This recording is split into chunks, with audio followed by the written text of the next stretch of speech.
All right, this video is designed to help you take an old master class, a class where you have classes linked to it, such as the fact that I teach numerous Algebra 1 courses. So what's going to happen is both of my Semester 1 courses, I'm going to link to an overall master class so that all of my Algebra 1 kids just see that course. I don't have to update things in two places. Now, hopefully you've done that last year.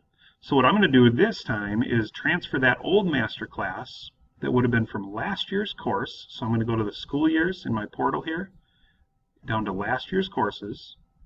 I'm going to find that master class. So notice Algebra 2 Semester 1, that's my master class. I'm going to go over to Manage Class and Save As. What that's going to do is it's going to make a copy of everything in my old course. So I'm going to create a new class. I'm not going to click on page structure only. If you click page structure only, it'll keep your old pages from your Haiku pages, but it won't keep the content blocks, anything that was on those pages. So if I click all page content, I'm going to be in much better shape. You can also include, if you want to, any of this other stuff. I tend to click off on the calendar events. I don't need last year's calendar or my kids to see last year's calendar. They just need this year's stuff. And again, you can click off on anything else that you don't want transferred over. Much of this stuff I don't use or don't have anything in, so it's not going to be a problem to have it clicked. It's not really bringing anything over to the new course. Once you're comfortable with what you're bringing over, you can click on Next.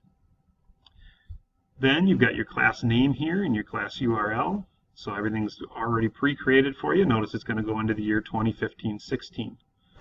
Now, when I click Finish, it's not going to like that right now because that URL is technically used by the class from last year.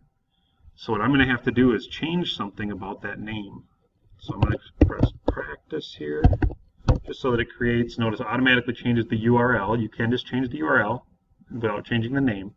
But if putting that word Practice in front is going to help me out. Now when I click Finish, it's going to create that new course.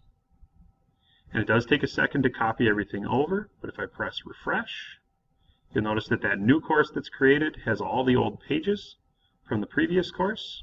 Looked like it needed to refresh one more time here. There we go, now I've got everything. All those old pages are there. Any content blocks that were on those pages are also present. And I've got my new course, my new thing created. The nice part about making that copy is in my rosters. Notice that no roster is preloaded. This is a brand new class, so I can create my sections and load my new rosters for this year without having to delete the old ones. Now, another way to do that will actually keep the rosters, so you'll have to delete those. That's kind of a downside, but it doesn't make two copies of everything.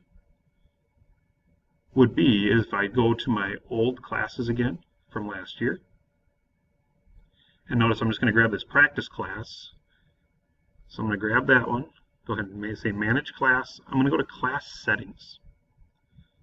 And what that can do is it's just going to show me the settings for that class. Again, I'm in last year's class. And if I go about halfway down, it's telling me that I'm in the 14-15 school year.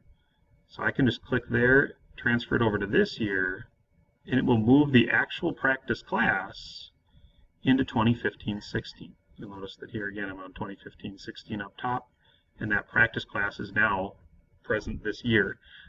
Two downsides to that. One, there isn't a backup copy. If something gets messed up with this class, there's no copy from last year to go steal anything from.